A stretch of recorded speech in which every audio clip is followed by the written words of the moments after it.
Dr. Keith Jennings is the Regional Director for Southern and East Africa at the National Democratic Institute. He joins us now live from Washington, D.C. Welcome to Al Jazeera. Why is Bor so important for both sides? Well, it's important because it's a historical town. It is the home of the SPLA founder and leader, late Dr. John Garang.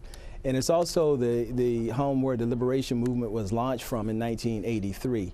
It's important for operational and logistical reasons as well, because there are few roads. It's necessary to travel through Bor in order to get to Unity State and to Upper Nile. So it's a very strategic location in the entire Upper Nile region. What does the recapturing of Bor by the rebels, however long they managed to hold on to it for, what does this mean for negotiations? It's a position of maneuver here, and they actually go to the table in a much stronger position than they would have if they had gone there with the government in control of Bor. At the same time, the cessation of violence hasn't stopped and is likely to continue because Bor has been recaptured. Now, both sides have agreed to send negotiating teams to Ethiopia. They're going to get there on Wednesday. How optimistic are you that they're going to get somewhere with these talks? Well, we all have to be hopeful because the violence is a threat to the foundations of democracy in Africa's newest country.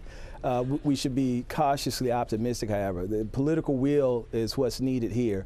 Both sides have to recognize that an attempt at a military victory would destroy the country, and the future of the country is what hangs in the balance. So I think we have to be optimistic that at least talks have begun. Now, as the fighting continues, more and more people are being displaced there. This latest recapturing of Bor, I understand, has displaced a further 100,000 people. Is that right? Yes. Now, the humanitarian crisis that exists there was in Jonglei State, where Bor is located as the capital, was a pre-existing one because of the government's effort to contest the militia movement by David Yahya. But now with the new fighting going on, citizens were fleeing to United Nations mission compounds, but they were never set up to handle the type of need that is currently in existence. And because of that, UNMISS's original mandate is not being fulfilled.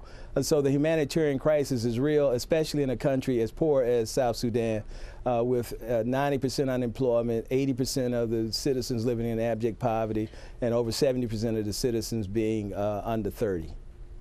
All right, thank you very much for speaking to us. Keith Jennings from the National Democratic Institute there in Washington, D.C.